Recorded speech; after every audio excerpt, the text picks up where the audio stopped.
सभी को नमस्कार। स्वागत है आपका आपके अपने YouTube चैनल शुक्ला एजुकेशन पर। आज बात करते हैं भारतीय अर्थव्यवस्था। इंडियन इकोनॉमी के एक महत्वपूर्ण पार्ट होता है जीडीपी। इसे हिंदी में सकल घरेलू उत्पाद कहते हैं। इसका फुल फॉर्म होता है ग्रॉस डोमेस्टिक प्रोडक्ट। डोमेस्टिक मतलब घरेलू, ग्रॉस डोमेस्टिक प्रोडक्ट। इसको ज्ञात करने के लिए चार चीजों का हमेशा ध्यान रखा जाता है। पहला होता है राजनैतिक सीमा। राजनैतिक सीमा, राजनैतिक सीमा। दूसरा एक ईयर। तीसरा होता है वस्तु एवं सेवा। वस्तु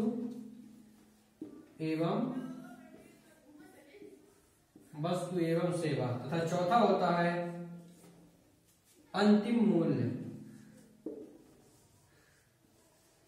चौथा होता है अंतिम मूल्य। चौथा होता है अंतिम मूल्य। राजनैतिक सीमा। राजनैतिक सीमा का मतलब होता है कि हम हमारे देश के बाहर की जीडीपी को नहीं ज्ञात करेंगे।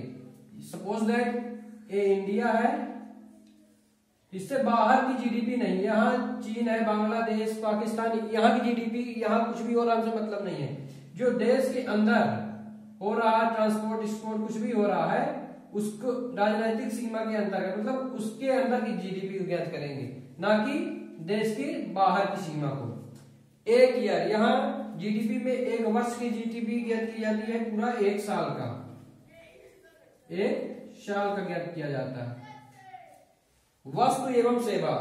वस्तु का मतलब जैसे हम दुकान जाते हैं, दुकान में पैसे देते हैं तथा उसके बदले हमें मान लीजिए कपड़ा खरीदनेंगे तो हमें कपड़ा देगा पैसे के बदले। सेवा का अर्थ होता है जैसे हम कोचिंग जाते हैं, ठीक ना। कोचिंग गए तो कोचिंग में हमें कुछ वस्तु नहीं मिलती है, वहां ज्ञान मिलता है, तो ये हमारी सेवा कहलाएगी। जैसे हमको सपोज दैट जाना मैहर से सतना, तो मैहर से सतना जाना है, बाई बस जाएंगे, बाई ट्रेन, तो बाई बस अगर गए तो बस पैसा देंगे उसे तो हमको वहां सतना छोड़ देगा, लेकिन वहां कुछ वस्तु तो देगा नहीं ना कि हमको पूरी बस ही दे देगा। ट्रेन से गए तो हमें यहाँ से मैहर से सतना छोड़ देगा। ये सेवा के अंतर्गत आएगी। अंतिम मूल्य जैसे कि हम कोई घर खरीदने गए, सपोज दैट एक घर है, इस घर की कीमत है 50 लाख रुपए। इस घर की कीमत है 50 लाख। तो अंतिम मूल्य, हम उससे अंतिम मूल्य पूछेंगे कि भैया इसका मूल्य क्या है। इससे न बोलेंगे कि भैया तुम्हारे में ईंट कितनी लगी, न वो ईंट का बताएगा कि भैया मेरे 2 लाख ईंट लगी है, 2 लाख रुपए की, 1 लाख का सीमेंट है। तो हम उससे क्या पूछेंगे, अंतिम मूल्य, केवल 50 लाख रुपए, न कि 2 लाख की ईंट, ठीक है ना। तो अंतिम मूल्य का अर्थ हो जाएगा 50 लाख। पूरे घर की कीमत कितनी है, 50 लाख। अंतिम, जैसे मान लीजिए बाजार गए, बाजार में समोसा, तब मुझसे इसका समोसा का अंतिम मूल्य पूछते हैं कि भैया इसका मूल्य कितना है, 5 रुपए। ना कि मुझसे पूछते हैं कि भैया इसमें आलू है तो आलू का मूल्य कितना है, तेल का मूल्य कितना, मैदा का मूल्य कितना है। तो आपको समझ में आ गया होगा कि अंतिम मूल्य मतलब किसी भी चीज का अंतिम मूल्य होता है। जैसे घर का होगा तो घर की पूरा कीमत पूछेंगे, ना कि उसका सीमेंट कितने का लगा, ईंटा कितने का लगा, ठीक है ना। तो इसकी परिभाषा हो जाएगी, राजनैतिक सीमा के अंतर्गत एक वर्ष में उत्पादित सभी वस्तुएं एवं सेवाओं का अंतिम मूल्य जीडीपी कहलाता है। राजनैतिक सीमा के अंतर्गत एक वर्ष में उत्पादित सभी वस्तुओं एवं सेवाओं का अंतिम मूल्य जीडीपी कहलाता है। अब जीडीपी समझते हैं उदाहरण के माध्यम से।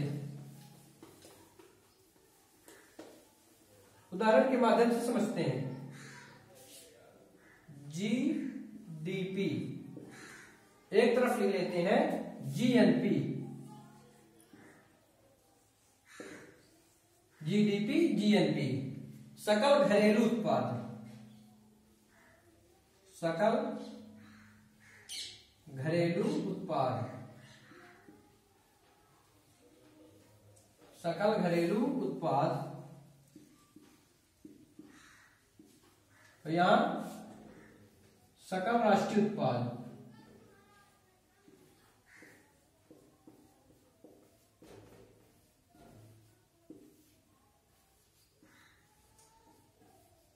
सकल राष्ट्रीय उत्पादन, जीडीपी, इसका फुल फॉर्म होता है ग्रॉस डोमेस्टिक प्रोडक्ट, इसका gross national product.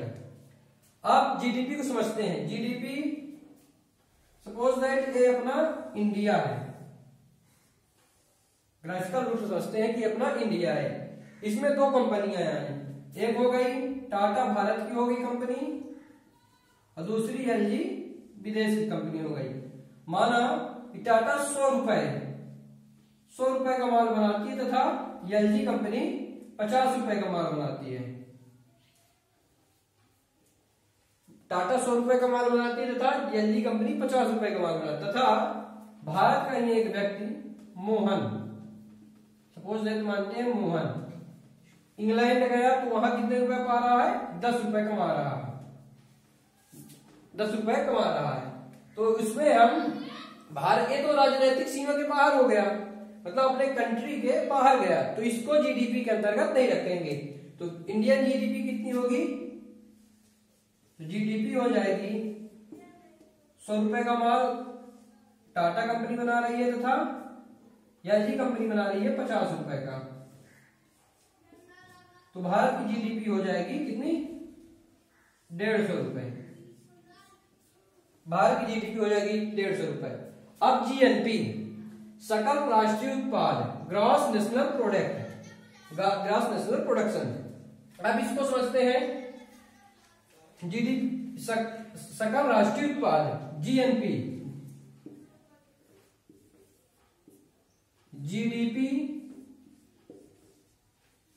GDP plus x minus y, इसके माध्यम से भी ज्ञात कर सकते हैं अपन सूत्र के माध्यम से।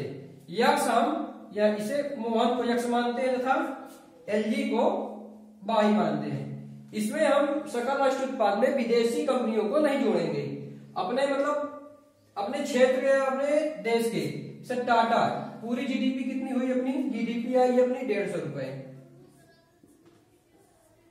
जीडीपी 150 रुपए प्लस मोहन कितने रुपए कमा रहा है, मोहन 10 रुपए कमा रहा है तथा बाई एलजी कितना है, एलजी कितने का माल बना रही है, 50 रुपए का। तो 150 10 160 माइनस 50 तो कितना हुआ 110, तो जीएनपी कितनी आई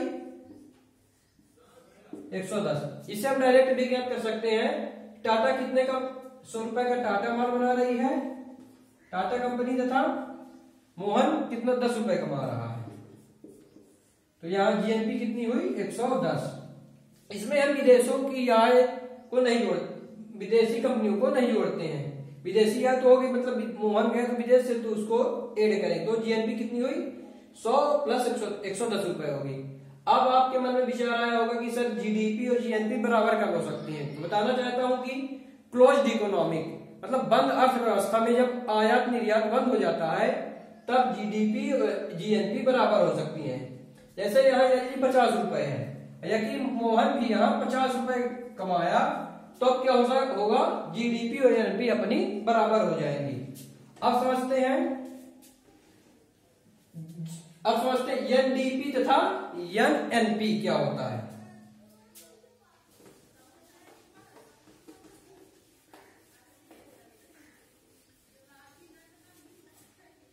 अपनी जीडीपी 150 रुपए आई थी तथा जीएनपी 110 रुपए आई थी। अब जी की जगह एन, एनडीपी तथा यहां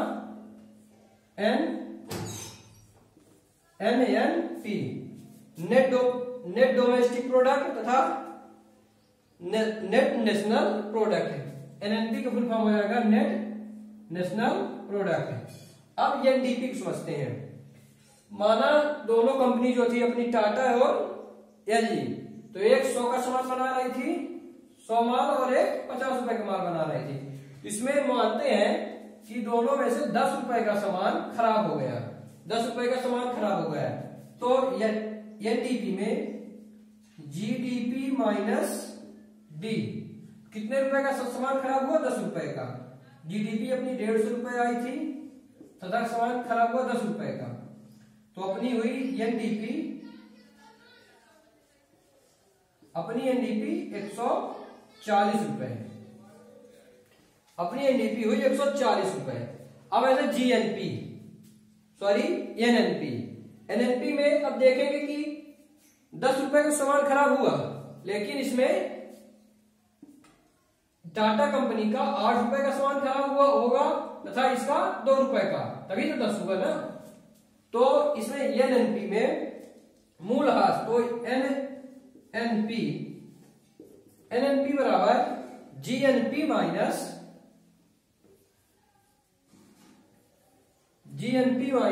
डी, डी यहां मूल ह्रास है। तो अपनी जीएनपी 110 रुपए, 110 तथा डी भारत कितना सामान का नुकसान हुआ भारत की कंपनी का 8 रुपए का, तो यहां 8, तो 110 माइनस 8 तो 102, तो अपनी एनएनपी 102 आई। तो उम्मीद है कि आपको वीडियो समझ में आई होगी कि जीडीपी, जीएनपी तथा एनडीपी, एनएनपी कैसे ज्ञात किया जाता है। ये तो हम उदाहरण के माध्यम से समझाए थे कि आपको समझ में आ जाए। उम्मीद है कि आपको वीडियो समझ में आई होगी। प्लीज हमारे वीडियो को लाइक, चैनल को सब्सक्राइब एवं शेयर करना न भूलें। धन्यवाद।